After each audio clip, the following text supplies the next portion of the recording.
In the summer of 2003, the lights went out for 55 million Americans across the Northeast.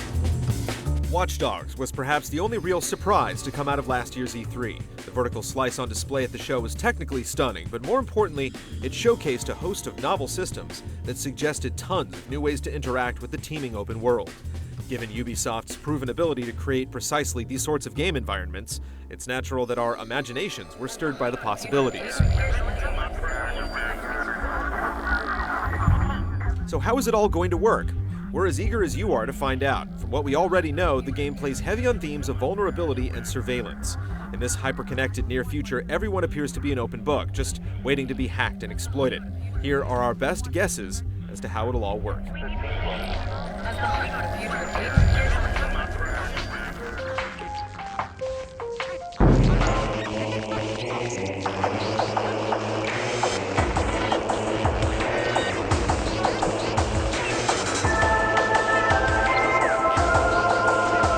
Scanning mechanics are everywhere these days, but it's easy to dismiss how engrossing they can be when deployed in the right game.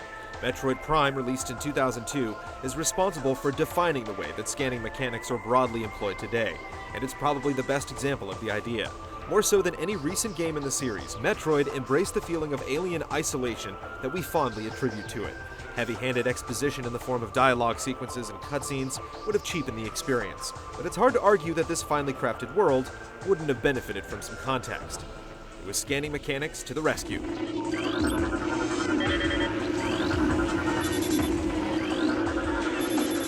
Metroid Prime, the act of scanning objects serves as a gateway to the small details that bring the world to life. It helps you solve puzzles, enables you to fulfill mission objectives, and allows you to acquire information that gives you an edge in play. We're betting that Watch Dogs is going to borrow liberally from its approach.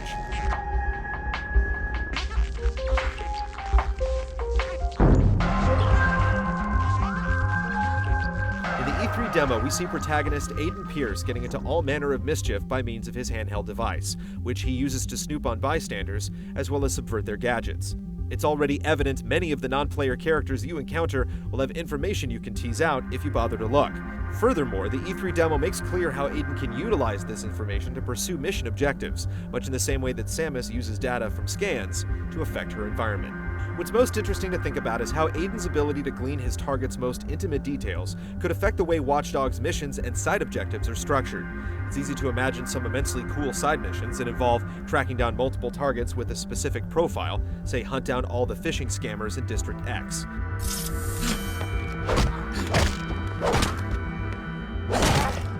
But we're betting the designers can go even farther. The QR code ARG from E3 is a great starting point. We'd expect the folks responsible for the Assassin's Creed glyph puzzles to go to town with these sorts of possibilities.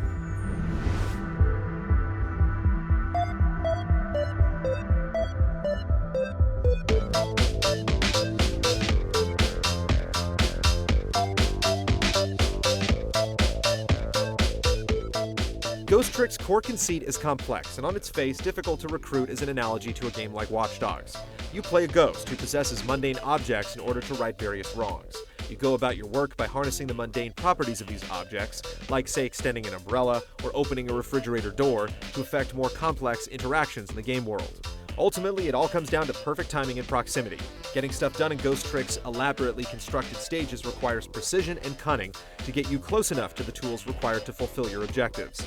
It's in these elements of timing and proximity where we suspect the parallels in Watch Dogs to lie.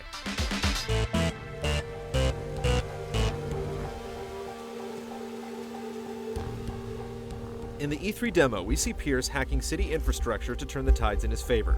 If both cases on display are anything to go on, it appears he needs to be close to his targets in order to manipulate them. When Pierce manipulates the traffic lights in order to cause the pileup that puts him in range of his target, the context-specific UI elements appear only after he gets close enough. Likewise, he raises the drawbridge to seal off his escape once his vehicle is actually on it. Though the existence of a city-wide central server implies that hackers can exploit it from anywhere they can get access, the action in the E3 demo suggests otherwise, at least insofar as infrastructure goes. We're guessing that timing plays as crucial a role as proximity. Any open-world game worth its salt has patterns that players can read in order to get a gameplay advantage. Given the info-rich world implied by Watch Dogs' backstory, we're betting there is no shortage of, say, traffic data, transit schedules, and bridge maintenance that players will be able to exploit to their ends. A quick read of the E3 demo's UI elements reveals that messing with traffic lights is only one tool in Pierce's devious arsenal. We can't wait to see what other sorts of trouble he can get into.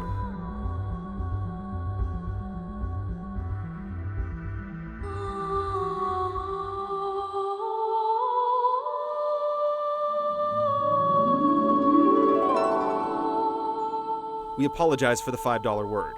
Diegetic means an element in a story that the characters experience alongside the audience, like the song playing in the main character's car radio, or if you prefer, like the multiplayer elements in Dark Souls.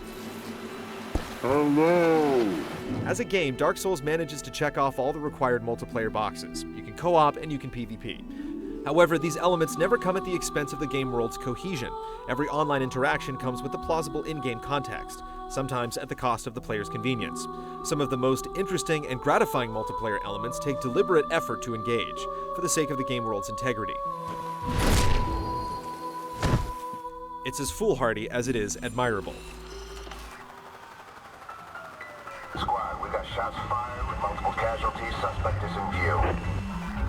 The tail end of Watch Dogs' E3 demo suggests that its multiplayer elements will be diegetic in the same way, and based on what we know of the world, it fits. Whatever else he may be, Aiden Pierce is a hacker with his tendrils deep in the city's central operating system. It stands to reason that he has colleagues as canny and able as he, able to fiddle with the city's grand system, as well as shoot and free run with the best of them. While there's a chance that the glimpse we saw during the E3 demo was nothing more than a snippet of a run-of-the-mill co-op campaign, we feel that the message is loud and clear. In Watch Dogs, you're always connected. Help will come when you least expect it, and the cavalry won't always be populated by the names on your friends list. And if we're as lucky as we're hoping we'll be, so will hindrances, in the form of invading players. Cops are closing. He's on the move. All right, get to your vehicle fast. Ubisoft has its work cut out for it with Watch Dogs. Big publishers going all in on a new IP is a rare enough occurrence these days that we tend to perk up and pay attention when it actually happens. Such certainly appears to be the case with Watch Dogs. At this point, who's to say whether we'll see it on the current crop of consoles, but in the end, it hardly matters. If even just half of its bold ideas bear fruit, we'll at least have a good deal to talk about once it's finally released.